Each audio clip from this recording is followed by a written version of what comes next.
Hello children, today I am going to take English for you, English class, and my topic is subject and predicate.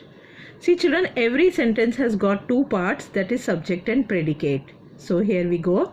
Every complete sentence contains two parts, a subject and a predicate. The subject is what or whom the sentence is about, while the predicate tells something about the subject.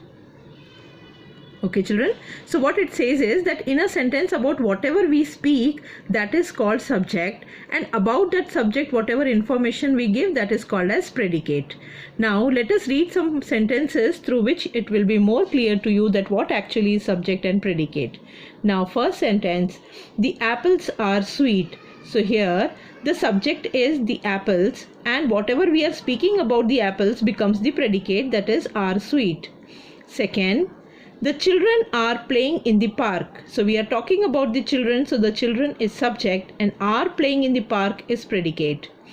Dogs live in kennels. So dogs becomes our subject and lives in kennels becomes our predicate. Mary is having her lunch. So Mary is subject and is having her lunch becomes our predicate. Swami and Jyoti are good friends. So we are speaking here about Swami and Jyoti. So that is subject and are good friends is our predicate. Now you must have seen in all these examples children, the subject comes first and then comes the predicate. So usually the subject comes before the predicate. However, at times the predicate may come before the subject. So it's only usually children that subject comes before the predicate, but many a times even predicate comes before the subject. So I will that explain you with few examples here. Now first example is, here comes the train. So you know children, we are speaking about the train. So the train becomes the subject and here comes becomes our predicate. So what difference we are seeing in the sentence? That first we are having our predicate which is followed by the subject, but usually what it is, subject is followed by the predicate. Now another example is, there goes the school bus. Here we are talking about the school bus which is subject and there goes is predicate. So in these two examples we saw first comes the predicate and then comes the subject. Next point is exception. A command is the only type of sentence that has no subject. So when we are commanding something, in that there will be no subject. The subject you is implied. So at the most we can just add you as subject, but otherwise there is no subject. We have to give the direct command. So for example, read the newspaper. So at the most you can add you here, but command remains the same thing, that read the newspaper. There is no subject over here. Next is, walk the dog and get the milk. So what it is, at the most here also you can just add you. Now I will tell you what exactly is the definition for subject and predicate. Coming here, first is subject. A subject is a person or a thing we want to talk about in a sentence. It is always a noun or a pronoun. It may consist of one word or many words. So what the definition says is that subject is a person or a thing we want to talk about. So about whatever we are talking, whether it is a person or a thing, that becomes a subject in a sentence, and it is always a noun or a pronoun. It may be one word or have many words. Now second, our definition is predicate.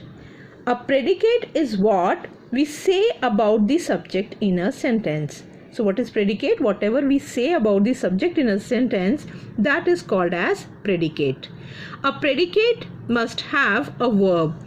Now did you see the difference children? In subject it is always noun and pronoun, but in predicate should always have a verb.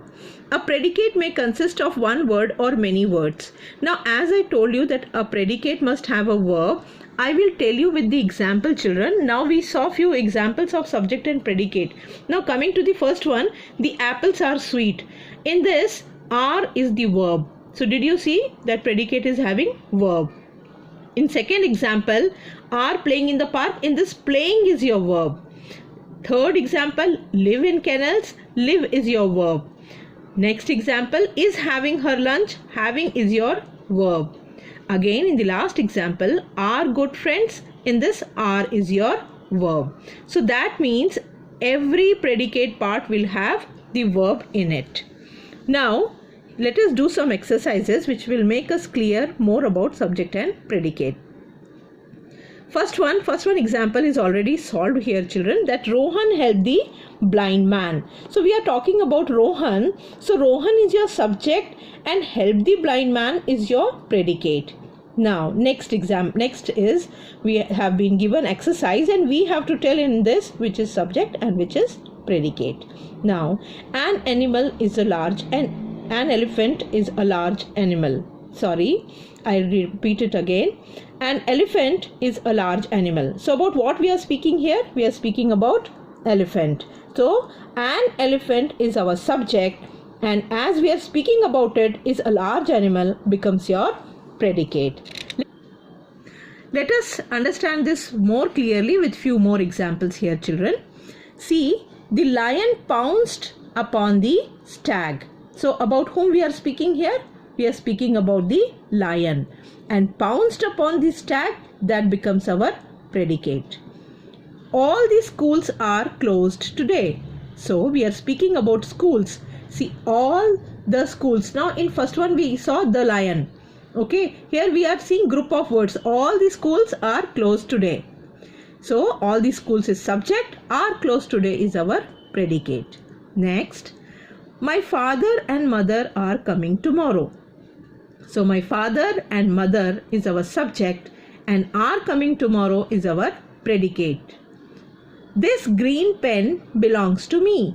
So we are speaking about what? We are speaking about green pen. So the green pen is our subject and belongs to me is our predicate. Monkeys are intelligent animals. So again here we are speaking about monkeys. So monkeys, one word. It is your subject. Are intelligent animals is your predicate. So I think now it's clear to you, children, that sometimes subject can be a word or many words. Next example, the school team won the match. So here we are talking about the school team. So the school team is subject and won the match is your predicate.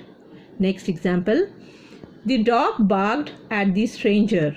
So again we are speaking here about the dog. So the dog becomes our subject and barked at the stranger is our predicate.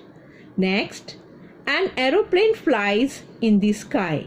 So we are talking about what? We are talking about aeroplane and flies in the sky is our predicate. So an aeroplane is subject, flies in the sky is predicate. Now coming to the last example, breakfast is the first meal of the day. Now here again you got an example where subject is just one word. And what is that word? That word is breakfast. So breakfast is subject and is the first meal of the day is your predicate. I think now it is clear to all of you, children. Just whatever I taught you today, just revise it and be clear with it that a sentence has got two parts, that is subject and predicate. Together subject and predicate makes a complete sentence. Thank you, children.